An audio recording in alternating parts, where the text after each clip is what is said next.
C'est pas un petit truc qu'on a entre 14 et 15 ans et puis c'est toute leur vie. Et quand on a été, ce qui a été mon cas, infirmière à Marseille, on s'aperçoit que quand j'avais affaire à des blessés marseillais, il y avait, je ne sais pas comment on pourrait dire, en italien on dirait qui lo sa, de quoi demain sera fait. Pour le moment, nous sommes les nomades de la République, on fait notre boulot. Il y a quelque chose de très ragaillardissant. Je ne sais pas quelle impression ça vous fait, mais moi je trouve ça ragaillardissant.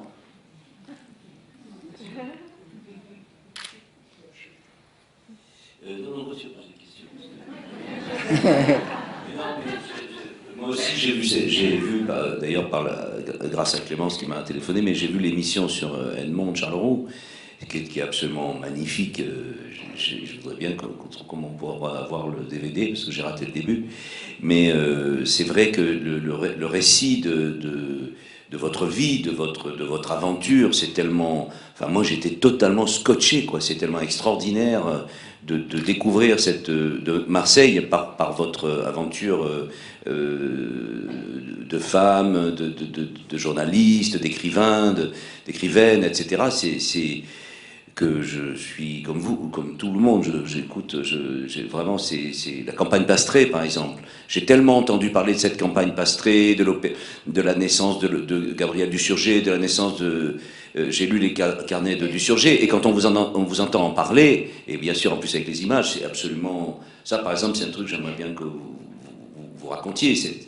Le rôle par exemple, son rôle résistant, quelle était de la comtesse Pastré, comment elle résistait, comment aux occupations, comment ça se passait. La comtesse Pastré avait du sang russe. Son grand-père était maréchal d'Empire, Magnan. Et elle a pris, à mon avis, tout le sang russe dans le mariage de Lily Pastré avec le comte Jean Pastré, richissime, assez riche en tout cas, homme d'affaires, brisant le cœur de cette malheureuse jeune fille marseillaise qui ne s'en est jamais remise. Elle avait quand même un mariage qui a duré, elle avait fait 3 enfants, et donc elle était ailleurs. Elle était une véritable illustration de ce que nous disions tout à l'heure. Quant à Montredon, la seule comparaison qu'on puisse faire qui veuille dire quelque chose, la Cerisay. Montredon, c'est la Cerisay. Il y a la phrase merveilleuse du valet de chambre dans la Cerisay qui dit « Ah !» Il entend un bruit dans l'antichambre. Il dit « Ah, c'est notre orchestre juif, nous ne l'avons pas payé. » Et puis, c'est exactement ça. On ne savait jamais combien on était à table en cette période où manger était un problème. Les gens rentraient, les plus grands noms de la musique, Samson François, Clara Askill, des gens de ce niveau-là ont été emballés par cet endroit. Mais on ne savait, ils habitaient Montredon. La comtesse Pastré elle-même ne savait pas combien de personnes elle avait à sa table. Tout à coup, on ouvrait une porte, on croyait qu'on rentrait dans sa chambre. Oh, pardon, excusez-moi, parce qu'on ne savait pas même à l'échelon de la direction de la maison qui était là. Donc, il y a le double passage de l'ailleurs. L'ailleurs des gens qui y affluent, des gens qui partent. De nouveau, nous sommes dans ce hiatus, dans ce carrefour. Elle était bouleversante. Elle avait été très belle, et puis son ménage rompu l'avait cassée en deux. Et elle s'est... Il n'y a pas beaucoup de gens qui ont eu ce... Elle a eu le flair, ou plus que ça, de créer une association dont le titre en disait long, puisqu'on était pleinement occupé par les Allemands, et qui s'appelait « Pour que l'esprit vive ». A été une association extrêmement utile à... Elle a redonné à la ville de Marseille un peu de noblesse elle compense pour beaucoup de silence qu'on regrette. Voilà. J'ai dit ça maladroitement. J'avais lu que les officiers allemands venaient parfois au concert et qu'elle leur adressait pas la parole ou qu'elle... Non, c'est pas tout à fait. C'est vrai et pas vrai. On montait pour un seul soir le songe d'une nuit d'été dans le parc. On s'arrangeait pour que la dernière répartie arrive avec la chute du soleil, enfin de la lune plutôt. Et donc, on était en plein dans cette pièce qui était à la fois, disons, aidée par la comtesse Pastret, au point de vue financier, elle donnait absolument tout l'argent. Et elle était indescriptible. C'est une femme... Imaginez des grands bourgeois extrêmement riches, très sympathiques, moi, comme ça, qui étaient les Pastret, et qui ont une fille. Et ma mère, qui a aussi une fille, qui est moi. Les deux filles étant les meilleures amies du monde. La guerre éclate. Quelle a été leur réaction? Elles sont, elle et moi, c'est-à-dire Nadia, mon amie russe, et moi, elles prennent une voiture qui leur est prêtée par la comtesse Pastret. Elles utilisent leur permis de conduire qui a 8 jours d'âge. On leur dit où allez-vous? Elles répondent au front. Et elles se retrouvent à Verdun. Moi je dis c'est une famille formidable. Et nous avons traversé la France et nous sommes arrivés jusqu'à Bras-sur-Meuse, qui était Génicourt-sur-Meuse et Bras-sur-Meuse, qui était carrément le front. De temps en temps, on recevait des coups de téléphone de nos parents pour savoir si tout allait bien, alors qu'on commençait cette abominable page. Et donc, j'en reviens à la pièce et à cette merveilleuse pièce.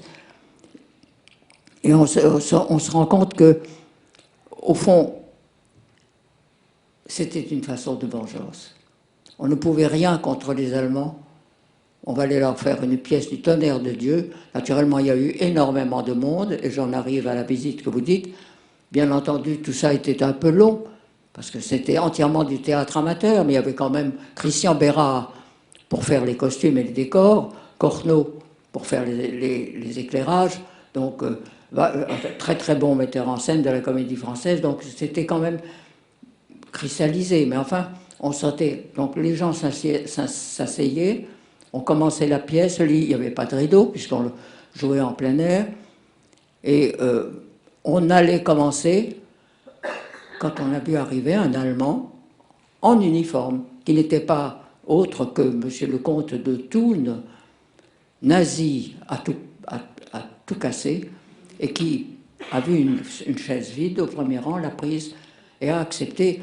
Et je me suis dit, Lily était quand même à peu près 80% des acteurs, des comédiens, des musiciens, des chanteurs comme George Gain, étaient juifs.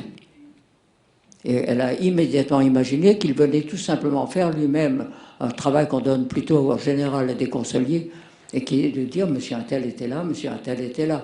Donc ça a été un choc. Et on a continué à jouer jusqu'au bout. Et l'idée de la pièce, qu'on surajoutait à la pièce, c'était que quand c'est fini, on brûlait tout. On brûlait les costumes, c'était juste une chose pour une nuit. Idée extraordinaire. Donc c'est ce qu'on peut raconter brièvement de ce qui sera d'ici très peu de temps des passages importants de livres commandés pour faire de Marseille une capitale culturelle en 2013.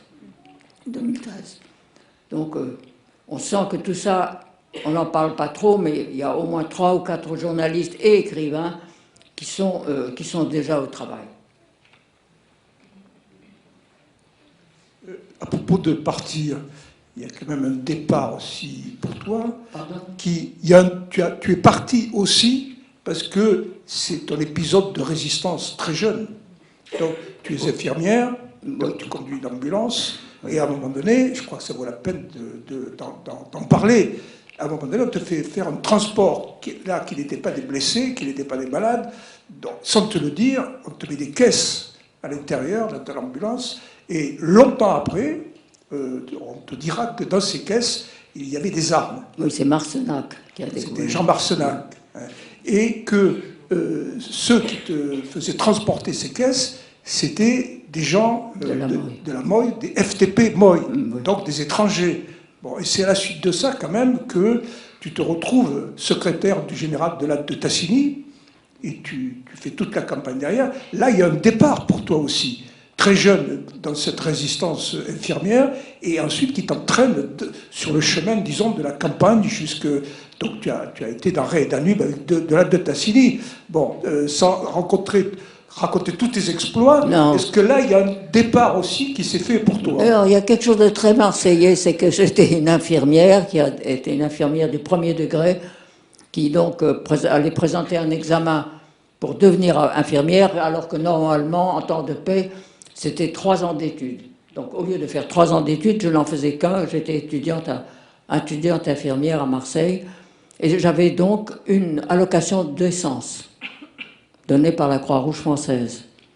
Pas vous dire, ça n'a pas passé inaperçu. Et là, mes grands-parents avaient une maison aux environs de Marseille, dans une banlieue qui s'appelle Le Caveau, et qui était un nom absolument merveilleux.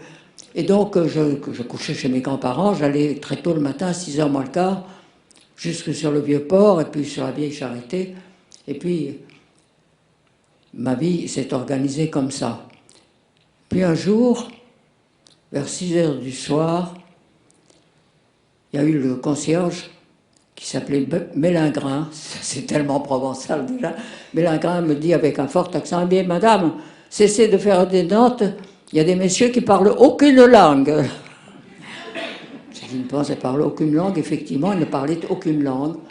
Et on leur sortait quelques phrases, tantôt en italien, tantôt en espagnol, et ils ressortaient qu'ils avaient besoin de faire un transport.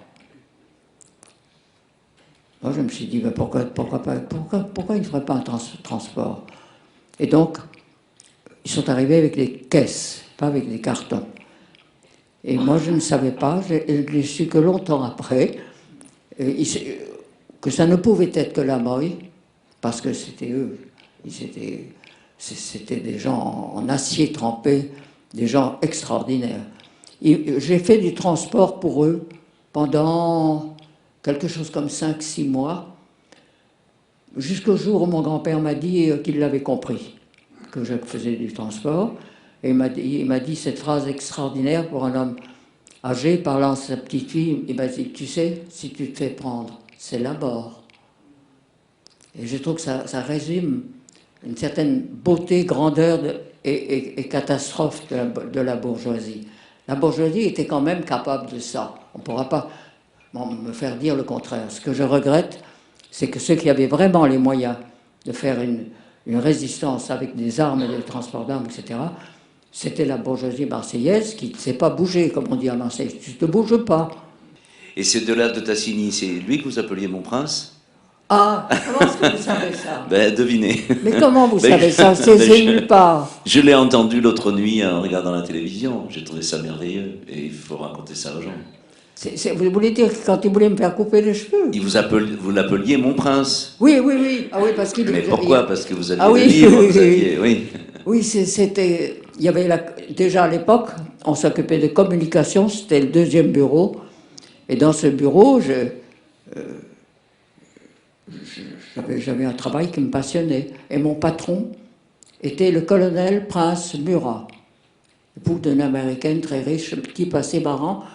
Et moi, je n'avais emporté, vous savez, on ne pouvait pas emporter des bagages pour la guerre. Alors, nous avions vraiment presque rien. En particulier, on n'avait pas le droit de transporter des bouquins. Et moi, je n'avais qu'un livre. Je l'ai gardé pour toute la campagne. C'était Guerre et paix de Tolstoï, qui pour moi est un chef-d'œuvre incommensurable. Si vous en parlerez, vous le trouveriez demain matin au petit déjeuner, tellement je suis prolixe, donc je ne veux pas. Mais ce que je sais, c'est que Tolstoï m'avait littéralement tapé sur la tête. Et dans les livres de Tolstoï, les gens se parlaient en se donnant leur titre. On dit le comte Pierre, par là, on ne donne pas le nom de famille, mais le comte Pierre est là. Et moi, j'avais vu que le prince Murat, au fond, j'aurais pu l'appeler mon prince. Alors je me suis mis à lui dire, oui, mon prince, non, mon prince, certainement mon prince. Alors à la fois, il s'est dit, vous ne pourriez pas m'appeler mon colonel comme tout le monde.